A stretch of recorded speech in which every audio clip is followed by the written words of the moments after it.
እንዳረ አቤት ማርቲ። ጠዋት ስራ ከመግባት በፊት ጳውሎስ ታደርሰኛለህ።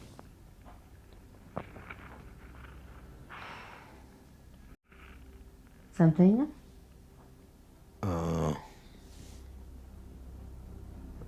እሺ እሺ። ደህና ደር።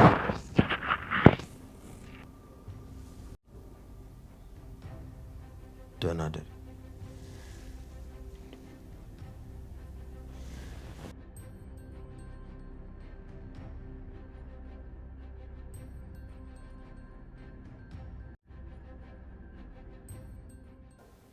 ማርቲ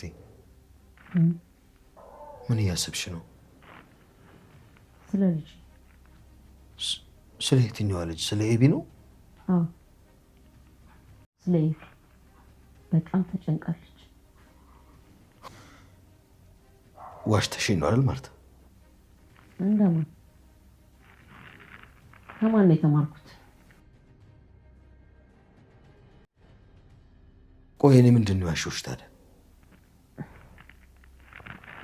አይ ቶ ለማንኛውም ጠዋት ማድረስ እንዳትረሳ፣ ቀጠሮ አለብኝ። አይ አላልሽም፣ ግን ውሸት ከየት ነው የተማርሽው ብዬ ነው። አይ ቶ ለማንኛውም ጠዋት ማድረስ እንዳትረሳ፣ ቀጠሮ አለብኝ። ቆይ ማርቲ፣ ቀጠሮሽ ምንድን ነው? የእውነት ቀጠሮ፣ እውነቱ የሚለይበት ቀጠሮ። አንተ ዋሽተኸኝ እንደሆነና እንዳልሆነ የሚለይበት ቀን።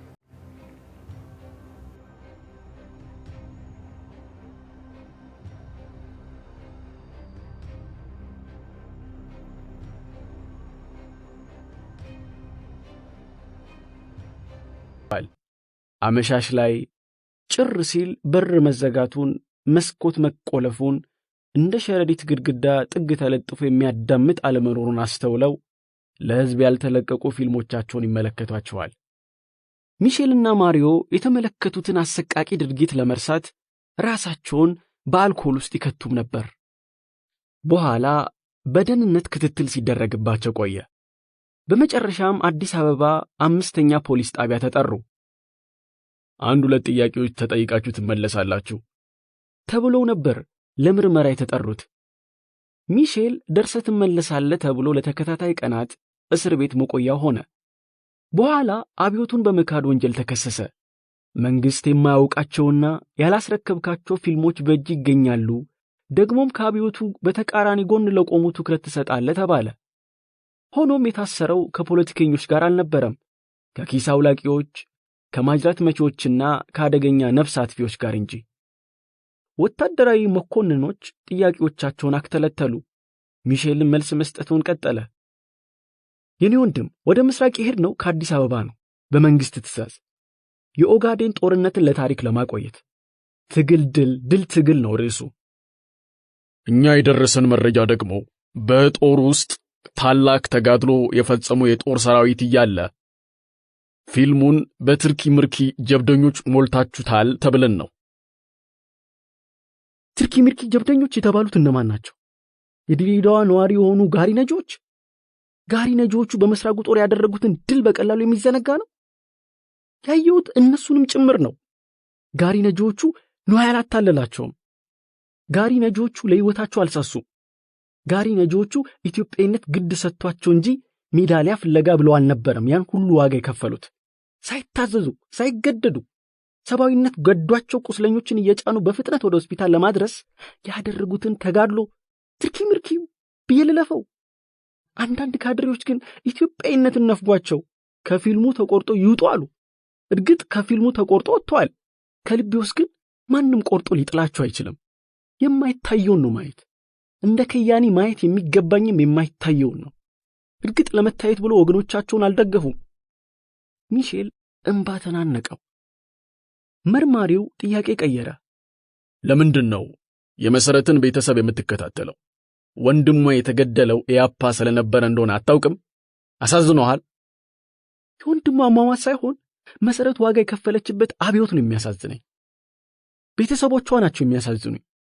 በአንድ ሳምንት ውስጥ 2 ልጆቻቸውን በመቅበራቸው ያለቀስኩላቸው ቤተሰቦቿ ናቸው የሚያሳዝኑኝ። ስለዚህ ወደ ቤታቸው ሄዳለሁ፣ ሄጄም አጽናናቸዋለሁ። አንተ ምን ቤት ነህ? ጓድ መሰረት መሬት ላራሹ ሲታወጭ የምስራቅ ተራሮች ይመሰክሩልኛል። እልልታዋ ከፍ ያለ ነበር። ከፋ ክፍለ ሀገር ቦንጋ ገጠር ውስጥ እሷና መሰሎቿ እድገት በህብረት ዘመቻው ላይ ተሳትፈዋል። መሰረት ደርግ አዋጅ ሲያወጣ አዋጁ በአግባቡ እንዲተገበር ዋጋ ከፍላለች። የባላባት ትርፍ መሬቶችን ለበይ ተመልካች ገበሬው ሽንሽኖ በማከፋፈል ቀዳሚ ተሳታፊና አስተባባሪ ነበረች። ባላባቶቹ ግን ተደፈርም ብለው ጨለማ ለብሰው እሷና ጓደኞቿ ወደ ተኙበት ቤት መጥተው ማታ ከነቤታቸው በእሳት ፈጇቸው። የሚያሳዝነው የሷ ሰማዕት መሆን ሳያንስ ወንድሙ የቀይ ሽብር ሰለባ መሆኑ እና ቀርጾሃል? በፍጹም። ከጀርባችሁ ያለው ማን ነው? ሲአይኤ ወይስ ሌላ? ለመሆኑ አብዮት ጠላት እንዲበዛበት በመቅረጽ ላይ ባላችሁት ፊልም ሰበብ የአሜሪካ መንግስት ስንት $? ይሰጣችኋል? ወይስ ግንኙነታችሁ ከቡርዣው ስርዓት ጋር ነው? የአዳሪያን አፈቀላጤዎች! እናንተ ለምትሉት ሁሉ እንግዳ ነን። እኛ እስከዛሬ የደርግ መንግስት ያዘዘን ብቻ ነው ስንሰራ የቆየ ነው። እሺ፣ ቤት ውስጥ የአንድ ሰው የራስ ቅል ተገኝቷል። ስለ ራስ ቅሉ የምትለን አለ? ማለት ምን አነሳሳ? ማን ነው? የማን የራስ ቅል ነው? ከየት አመጣው? ጥያቄዎች አክተለተሉበት። ያነሳሰኝ አጋጣሚ ነው። ቅሉም የማን እንደሆነ አላውቅም። ምናልባትም በሕይወት ሳሉ ከማውቃቸው ሰዎች መካከል ያንዱ ሊሆን ይችላል። የራስ ቅሉን ያገኘሁት ወንዝ አካባቢ በሚገኝ አንድ የእግር ኳስ ሜዳ ታዳጊ ልጆች በጨርቅ ኳስ ሲጫወቱ ጎል ሰርተውበት ነው። እንደ አጋጣሚ ስፖርት የምሰራበት ቦታ ስለነበረ የራስ ቅሉ ጎል ሆኖ ሳይው ደነገጥኩ። ኳስ ገዛውላቸውና የራስ ቅሉን ወስጄ ቤቴ ቲቪ አናት ላይ አኖርኩት። ለምን? ቤቴ የገባ ሰው ዘመድም ሆነ ወዳጅ ብቻ ሳይሆን እኔ ራሴ ከቅሉ ጋር ማውራት እፈልጋለሁ፣ ልጠይቆ እፈልጋለሁ። ምን ብለ?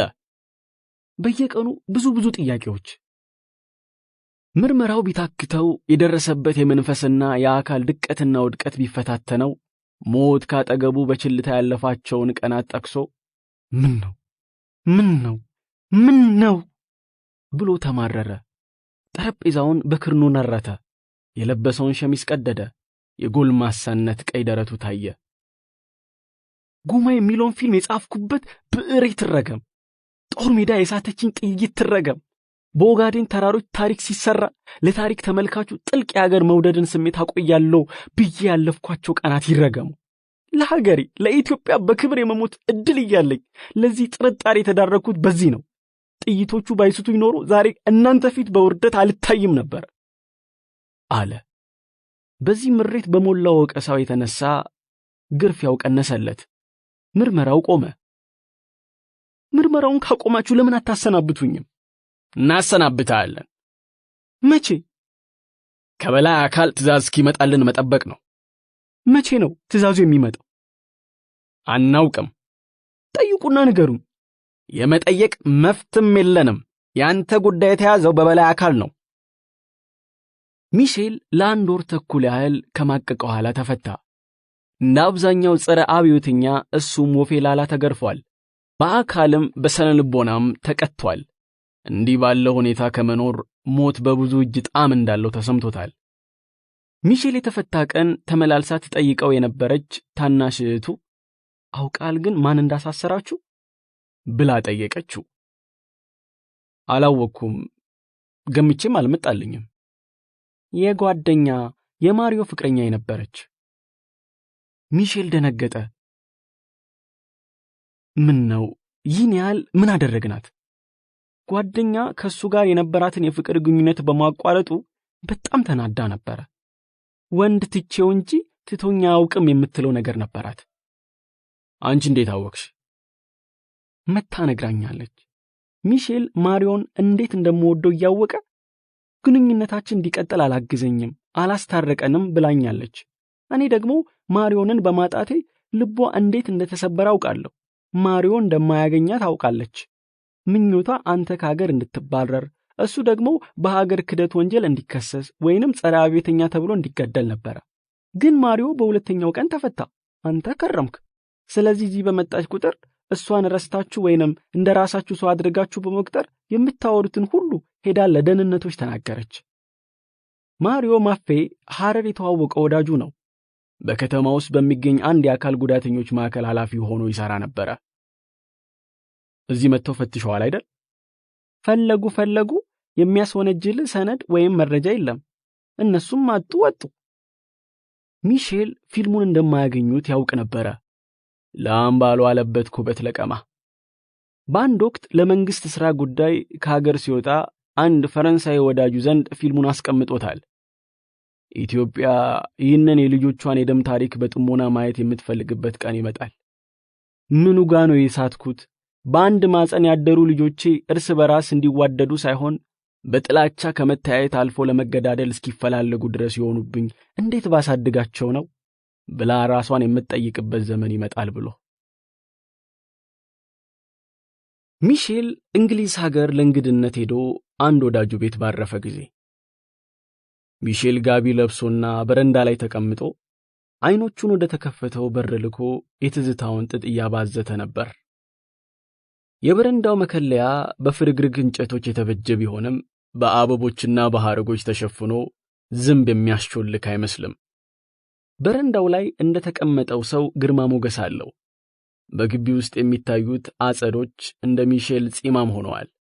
ዛፎቹ ባጽድቃቸው ሚሼል ግንባሩ ላይ ባለው መስመር ዕድሜያቸውን እያስገመቱ ነው። የቀደመ መልኩን የረሳ የመሰለ ልብስ ለብሷል። ከውስጥ ውሃ ሰማያዊ ሸሚዝ፣ ከሸሚዙ ላይ አመድማ ሹራብ፣ ሹራቡ ላይ ደመናማ ጃኬት። በር ተንኳኳ። እንግዶች ናቸው። ሁለት የህወሓት ታጋዮች። ከጥቂት የሰላምታ ልውውጥ በኋላ አንድ ከበድ የሚለውን ጥያቄ ያቀረቡለት። ሚሼል። አቤት። የሥራዎች አድናቂ ነን። አንተ ማለት ድንቅ ሰው ነህ። አመሰግናለሁ። ሆኖም አልታወቀልህም። ሰው በላው የደርግ መንግስት አልተንከባከበህም።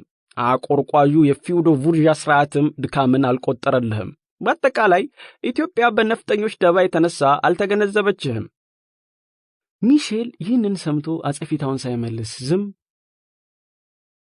ተገንዝባኛለች ብለህ ታምናለህ?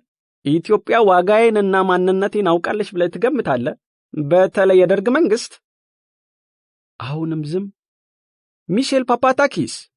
አቤት። ካንተ አንድ ነገር ፈልገን ነበር። ምንድን ነው?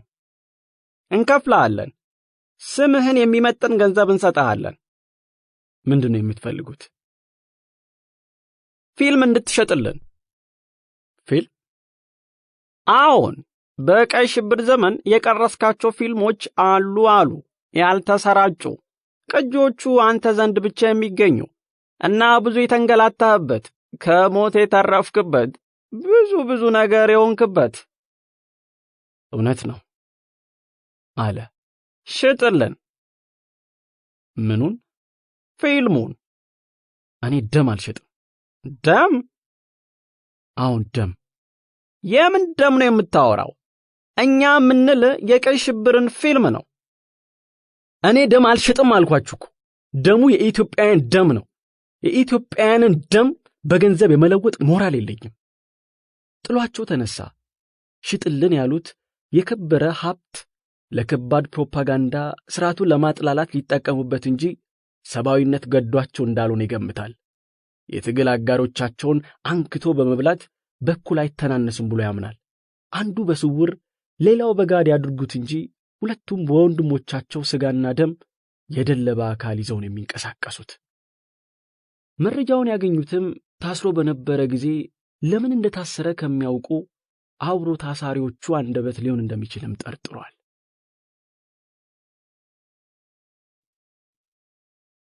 ጉድጓዱ። አሮጊቷ በረንዳ ላይ ተቀምጠው ነጠላ እየቋጩ ነው። በእርግጥ ነጠላ እየቋጩ ነው ለማለት ያስቸግራል። እንኳንስ እንዲህ የምሽቱ ዕድሜ ተንጠፍጥፎ አልቆ ጨለማው ዙፋኑን ምድር ላይ ዘርግቶ ይቅርና ቀትር ላይም ቢሆን አይናቸው በድንግዝግዝታ የተዋጠ መሆኑ ይታወቃል። እርጅና በደከማ አይኑ ምርኩዙን ይዞ ትዝታውን አዝሎና ስጋቱን አርግዞ ከልብ ተወዳጅቷቸዋል። ሆኖም ስራ ከመፍታት ብለው አእምሯቸውም እንዳይባዝን ጊዜያቸውን ጥጥ በመፍተል ነጠላ በመቋጨትና እንዲህ በመሰለው ሙያ በመሳተፍ ያሳልፉታል። ከጅምሩ እስከ ጭርሱ ነጠላው በአብዛኛው የእጃቸው ውጤት ነው። ጥጡም ከዚሁ ግቢ የተለቀመ። ራሳቸው ናቸው የተከሉት አትክልቱን። ጥሬውን ለቅመው፣ ፈልቅቀው፣ ቦጭቀው፣ ነድፈው፣ ፈትለው፣ አዳውረው ሸማኔ ዘንድ ወስደው ለውጤት ያበቁታል። ድንገት የተኩስ ድምፅ ካሉበት ግቢ አቅራቢያ ተሰማ። ምንድነው ብለው የሆነውን ለማየት ከግቢው መውጣት ፈለጉ፣ ግን አላደረጉትም። የእስካሁኑ ህመም በቂ መስሎ ተሰምቷቸዋል። በእድሜያቸው ደጃፍ ሐልቁ መሳፍርት ቦዮች ተቆፍረው አይተዋል። ቦዮቹም ደም ሲጎርፍባቸው አስተውለዋል።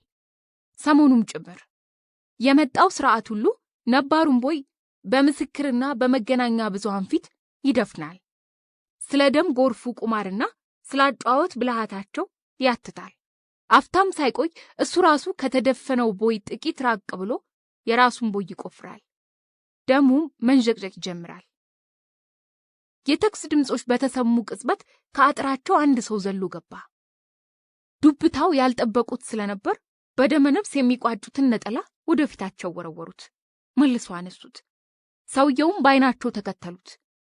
ፈጣን ጥላ መስሎ እየሮጠ ወደ ጓሮ ሄደ። እሳቸውን ልብ ሳይል ፊት ለፊት ተከፍቶ ወደሚጠብቀው አሮጌ ክፍል ዘው አለ። የቆርቆሮውን በር በፍጥነት ዘጋው። ክፍሉ ሽንት ቤት ነው። ጉድጓደ ሰፊ፣ ሆደ ጨለማ። ወዲያውኑ አሮጊቷ እዚያው ሽንት ቤት ደጅ እንደቆሙና ዓይናቸውን ከበሩ ሳይነቅሉ ሌሎች ከየትና እንዴት እንደገቡ ያላወቋቸው 3 የፌደራል ወታደሮች መሳሪያቸውን እንደወደሩ ግቢውን አመሱት። አሮጊቷን አስጨነቁ። ሴትዮዋም ምንም ማንንም አላየሁም አሉ። ገብቷል የተባለውን ወጣት ፍለጋ በብዙ ኳተኑ። ከሽንት ቤቱ በቀር ሁሉም ክፍሎች በጋን ተከርችመዋል። የየክፍሎቹ ቁልፎች አሮጊቷ መቀነት ላይ ተንጠልጥለው በተንቀሳቀሱ ቁጥር እየተጨለጨለ ያጅባቸዋል። ከሳሎን እስከ ማጀት እንዲከፍቷቸው ተገደዱ። ቁልፉን በየበሩ ቀዳዳ ለማስገባት ሲቸገሩ ያስተዋለ አንድ ወታደር የእርዳታ እጁን ዘረጋላቸው። በጥርጣሬ መነጽር እየታዩ መሆናቸው ገብቷቸዋል። ዝግ ቤት፣ ጨለማ። ለምን መብራቶቹን አጠፏቸው? አንዱ ወታደር ዓይኑን ካይናቸው ሳይነቅል መመርመር ጀመረ። አላጠፋዋቸውም ነው የሚሉት? አላበራዋቸውም። ሁሌም ለ2-5 ጉዳይ ሲል ነው በየክፍሉ እየተዛዟርክ የማበራው። የልጅ ሊመጣ ሲል ነው መብራቱን የማበራው፣ ቴሌቪዥኑንም የምከፍተው። የልጅ ጨለማና ጭርታ አይወድም። ብቻውትን የሚኖሩት ማለት ከልጅ ልጆች ሌላ ሰው የለም? ሰራተኛ አለችኝ፣ የማታ ትማራለች፣ 2 ከሩብ ትመጣለች። ሳሎኑ እንደ መቃብር ጭር ያለ ነው። የሞተ ግድግዳው ላይ 3 ፎቶዎች። አሮጊቷ ማንም ሳይጠይቃቸው ስለ ፎቶዎቹ ማብራሪያ መስጠት ጀመሩ። ያቺ እኔ ነኝ፣ ወጣት ሳለሁ። ያኛው ልጄ ነው፣ ያኛው የልጅ ልጄ። ባለቤቴንና ልጄን በአንድ ቀን ያጣሁት፣ ተገደሉብኝ። ያለፈውን ስርዓት ለመጣል በተደረገው ግርግር አሁን ከልጅ ልጄ ጋር ነው የምኖረው። ሌላ ቤተሰብ የለንም። ወታደሮቹ ግን የአሮጊቷን ገለጻ እየሰሙ አልነበረም።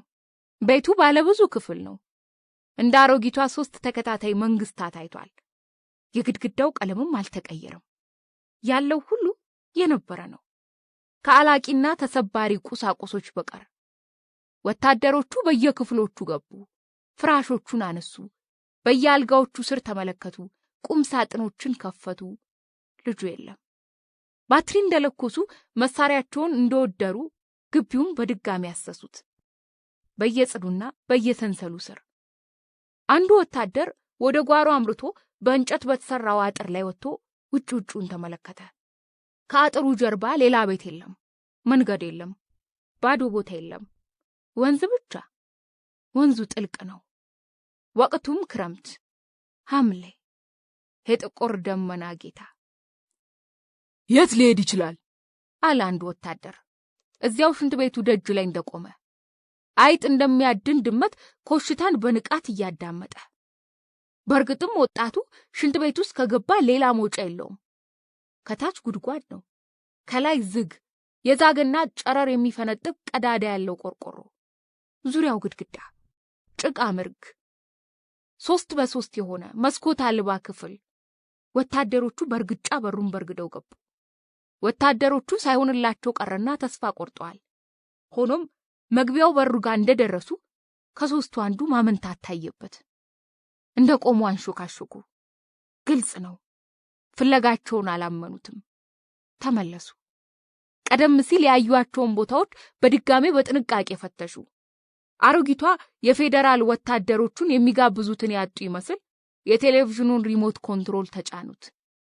ቀኑን ሙሉ ተደጋግሞ ሲተላለፍ የቆየው የጠቅላይ ሚኒስተሩ መግለጫ አሁንም ትግስታችን ተሟጧል፣ እጆቻችሁንና ልጆቻችሁን ሰብስቡ፣ እርምጃ ለመውሰድ በዝግጅት ሁኔታ ላይ ነን ያለነው እያሉ ነበር። ወታደሮቹ በጠቅላይ ሚኒስተሩ መግለጫ ተበረታተውና በመንፈስ ግለት ተሞልተው የተሰወረውን ወይም ያደፈጠውን ጠላት ፍለጋ ቤቱን ገልበው ፈተሹት። በአቡጀዴ የተበጀውንና ጭስ የጠገበውን ኮርኒሱንም ጭምር። 3ታችንም እኩል ወደዚህ ዘሎ ሲገባ አይተነዋል አይደል? በትክክል። ታዲያ ምን ዋጠ ይባላል? ወታደሮቹ ከሄዱ ከጥቂት ደቂቃዎች በኋላ ምናልባት ከ30-40 ደቂቃ ቆይታ በኋላ አሮጊቷ ፈራ ተባ እያሉ ወደ ሽንት ቤቱ ተጠጉ። ባትሪ ይዘው ገቡ። አንተ ልጄ እባክህን ድምፅህን አሰማኝ እባክህን። አፍንጫቸውን መያዝ እንዳለባቸው እስኪረሱ ድረስ ተጨንቀውና ወደ ጉድጓዱ ዝቅ ብለው ወደ ጨለማው አፈጠጡ። ምንም የለም። እንቅስቃሴ ዜሮ፣ ድምፅ ዜሮ፣ ትንፋሽም ኮሽታም የለ። እንደ ብረት የቀዘቀዘና የተገደገደ ዝምታ። ዘንጋቸውን አመጡት። ወደ ጉድጓዱ ቀርበውም ቁልቁል ላኩት። አወዛወዙት። የገባው ወጣት ተንጠራርቶ ዘንጉን ይይዝላቸው ይመስል ዘንጉን ከወዲያ ወዲህ አንቀሳቀሱት። ምንም። ደግሞ ሌላ ሙከራ። መቋሚያቸውን ይዘው መጡ። ይሄኛው ከፊተኛው ይረዝማል። ምናልባት ጉድጓድ ውስጥ ያለው ሰው ዘንጉን ይዞ ለመውጣት አልደርስበት ብሎ እንደው ብለው መቋሚያቸውን ከወዲህ ወዲያ ከወዲያ ወዲህ። ግን ምንም። ተስፋ ቆረጡ። ለብዙ ደቂቃዎች ጠበቁ። የልጅ ልጃቸው በዋለበት አምሽቶ ሲመጣ እንደወትሮ በረንዳ ላይ ተቀምጠው በናፍቆት ሲጠባበቁት አልገጠመውም። የየክፍሎቹ መብራቶች ቢበሩም እስታቸው ግን መጸዳጃ ክፍል መሆናቸውን ልብ ብሏል። ሆኖም ሳይወጡ ዘገዩበት። የማታ ተማሪዋ ሰራተኛቸውም ከመጣች ቆየች። እማማ ለጤናቸው አይደለም አለችና አንኳኳች። በቀኝ እጃቸው ዘንጉን በግራ እጃቸው እስካሁን ያልተነበበበት ትትና እያሳየ ልጁ ከሰላምታ መኪናው በኋላ ጋር እስኪደርሱ ባለው የጊዜ ክፍተት ብቻ አብሮ እንዲሆኑ ተፈቀደላቸው። በዓይኖቻቸው እንጂ በቃላት ምንም አልተነጋገሩም። የአብዮት ጠባቂው ቪዲዮ ቀራጺዎቹና ልጁ ወደ መኪናው እንዲገቡ አዘዘ።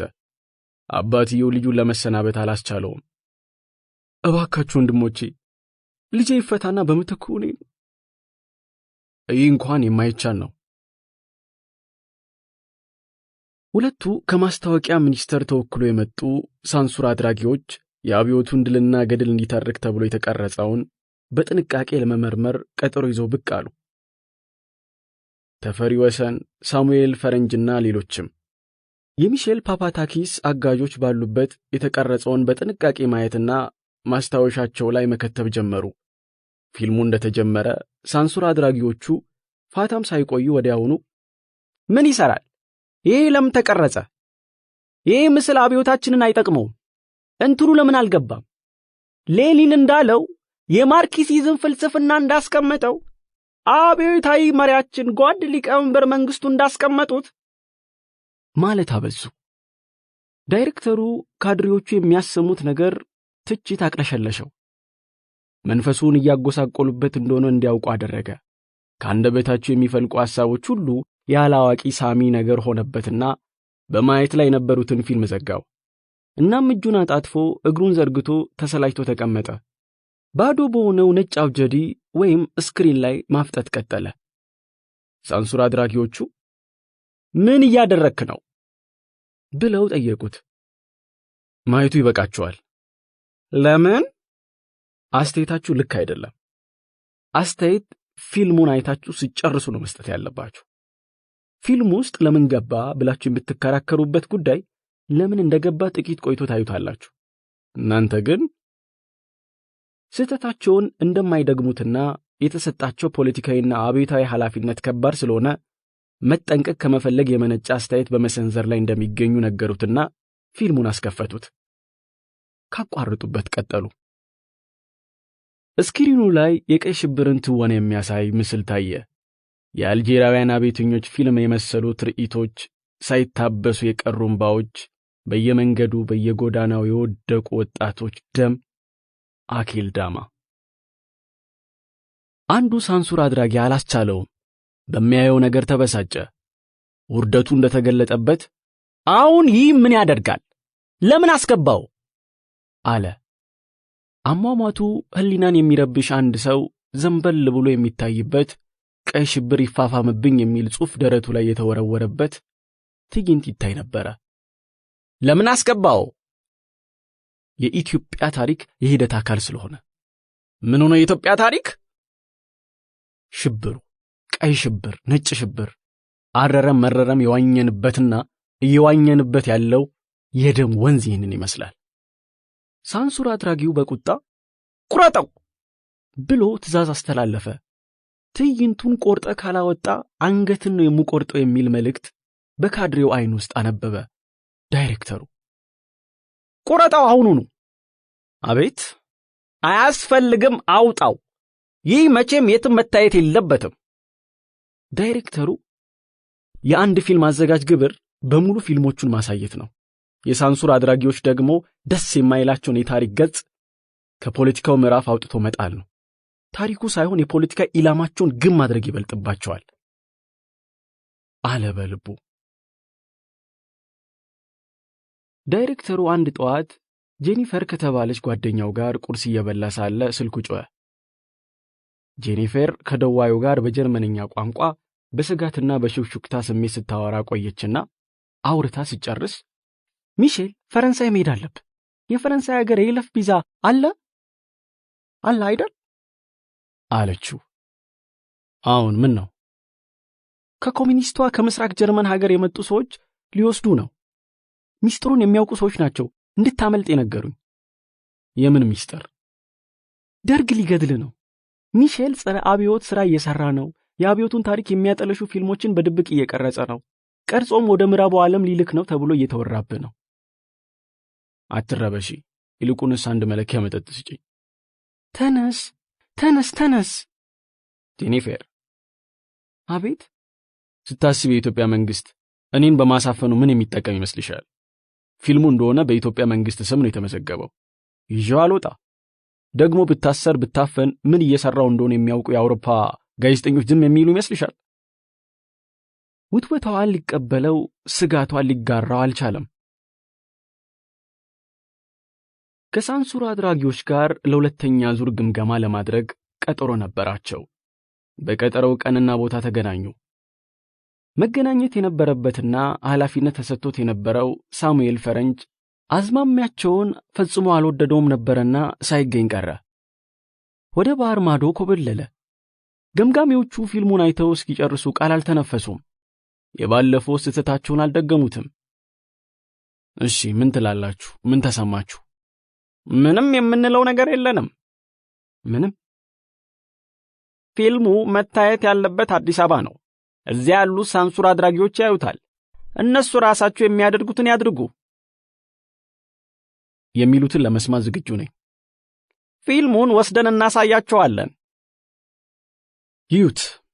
ግን አንድ ነገር፣ ፊልሙ ውስጥ ተቆርጦ እንዲወጣ የሚፈለግ ነገር ካለ ይነገረኝና እኔው ራሴ ልቁረጠው። ስሜቱ ቅደም ተከተሉ ይዛነፋል። ቁረጥ የተባልኩትን ቆርጬ ልቀጥለው እንጂ ማንም እጁ እንዳያስገባበት። በግምገማው ጊዜ መገኘት እንደሚፈልግ መልእክት አስተላልፎ ስለነበረ ትኬት ተላከለት። ከድሬዳዋ ወደ አዲስ አበባ። አብሮት የነበሩ ሰዎች ኮብልለዋል። እሱ ግን ይህንን ሳያደርግ ቀርቷል። በዚህም የተነሳ በሚጠረጥሩት ዘንድ ይህ ሰው ለኢትዮጵያም ለአብዮቱም ጥላቻ የለውም የሚል ተጽዕኖ ማሳደር ችሏል። መጀመሪያ ግን ከአውሮፕላን እንደወረደ ማዕከላዊ ግባ ያሉም ነበሩ። ሚሼልና ሌሎች ሙያተኞች ባህል ሚኒስቴር ተጠርተው 11 ነጥቦች ተዘርዝረዋል።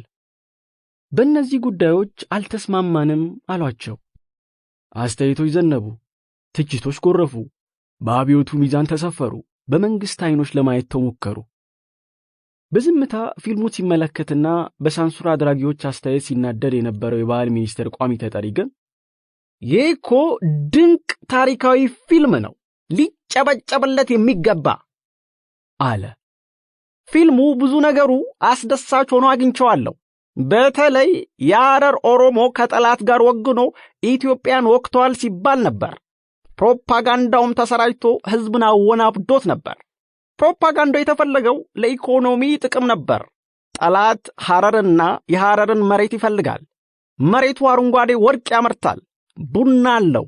ጠላቶቻችን ይህንን ያውቃሉ። ስለሆነም ከህዝቡ ለመነጠልና መሬቱን የራሳቸው ለማድረግ የሐረር ወጣት ከጠላት ጋር ወግኗል ብሎ አስወሩ። ይህ ድል ትግል የተሰኘው ፊልም ግን ፕሮፓጋንዳውን ያከሸፈው በዜሮ አባስቶ ነው። በአጭሩ ፊልሙ ኢትዮጵያዊነትን የሚሰብክ ፊልም ነው አሉ። ፊልሙን ሲወጫጭቁ ሲቆራርጡ የነበሩ ሁሉ በቋሚ ተጠሪው አድናቆት ፈዘው ሹልክ ብሎ ወጡ። ይህ በሆነ ከጥቂት ጊዜያት ኋላ ቀበሌ ትፈለጋለህ የሚል መልእክት ደረሰው። መልእክቱን የተቀበለችው የፍቅር ጓደኛ የሆነችው ጄኒፈር ነበረች። ጄኒፈር ደብዳቤው የመጣበትን አድራሻ ስታይ ጨነቃት። ትፈለጋለህ በተባለበት ቀን ከከተማው ይዛ ወጣች። ምርጫዋ ከኢትዮጵያ ይዛው ብትጠፋ ነበረ። በዘመኑ ላይ ያረበበውን መንፈስ ምቾት ነስቷታል። እንኳንስ ሰው ተፈጥሮ ራሱ በደርግ ቁጥጥር ስር ያለች መስሏል። ምሽትና ንጋት ሁሉ ግዳጅ የተጣለባቸው። ሚሼል እምቢ አለ። ኢትዮጵያን ለመልቀቅ የሚያበቃ ምንም ምክንያት የለኝም ባይሆነ ቅዝምዝሙን ለማለፍ እቆሙበት ማጎንበስ እንጂ ማምለጥና ከቅምዝምዙ ስር መጥፋት አዋጭ አይደለም ማለት። ከቀበሌ የመጣው መልእክት ስጪ ለተባለችው ግለሰብ ባለመስጠቷ አደጋ ሊከተላት እንደሚችል ገምታለች። በሳምንቱ የቀበሌ ሰዎች መጡ። ሚሼል መጥቶ ሪፖርት እንዲያደርግ ንገሪልን ብለንሽ ነበር፣ አልነገርሽው? ለተከታታይ ቀናት ፊሎቶ ስለነበር እኔም እዚያና እዚህ እያልኩ ስዋከብ ሳልሰጠው ቀረው። በድጋሚ ጠየቁ። ለምን? ራስቼ። እንዴት ትረሻለሽ? በይ ንገሪው። ለትልቅ ሽልማት ቀበሌያችን አይቶታል። የአብዮቱ ድል ታሪካዊ እንዲሆን በሙያው ብዙ ዋጋ ከፍሏልና እጩ ተሸላሚ አድርገነዋል። ምናልባት በሊቀመንበር መንግስቱ እጅ ሽልማት ከሚቀበሉ ጥቂት ሰዎች መሃል አንዱ ይሆናል። ሚሼል አመሻሽ ላይ ስራ ውሎ ሲመጣ እንኳን ደስ አለ አለችው፣ አክፋ እየሳመችው። ከቀበሌ ሰዎች የተቀበለችውንም ደብዳቤ ሰጠችው። ሚሼልም ደብዳቤው ተፈርሞ የመጣው ከፍተኛ 15 ያሉ ወጣቶችን በመረሸን በሚታወቅ አንድ ካድሬ ነበረና ወረቀቱ ስድብ ያዘለ ይመስል በፍጹም ከሱ እጅ ሽልማት አልቀበልም፣ አብዛኞቹ የቀረስኳቸው የደም ታሪኮች መሪ ተዋናይ እሱ ነው አለ። ሽልማት እኮ ነው ያሉት። ተያቸው። እንደ እናት ነልበል? እንዴት? እናት በፋሺስት ጣሊያን ጊዜ ከአርበኛዋ ሸዋረገድ ገድሌ ጋር በመሆን የሰሩት ጀብዱ መቼም የሚያስመሰግን ነው። ንጉሡ ራሳቸው እናት በፈጸሙት የአርበኞች ተጋድሎ ኩራት ቢያድርባቸው አይደል አሉበት ድረስ ሽልማት ቢልኩላቸው።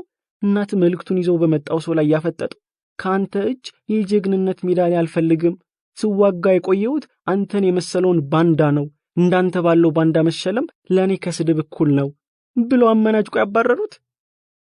ሚሼል በሞት የተለዩትን እናቱን ወለታ ማኑኤልን አስቦ ፈገግ አለ። ጄኒፈር ስላስታወሰችውም ተደሰተ። እርግጥ ራሴን ከሷ ጋር አገናኝቼው አላውቅም። ሽልማትን የተከበረ የሚያደርገው ሸላሚው ክቡር ሆኖ ሲገኝ ነው። እናት ሄድም ሽልማትን አትቀበልም? ቀበሌውን ወክለህ እኮ ነው የምትሸለመው። ምናልባትም ሽልማት ሰጪው ዋናው ሰውዬ ይሆን ይሆናል የሚል ተስፋ አለው የቀበሌው ሊቀመንበር። ማለት ማን?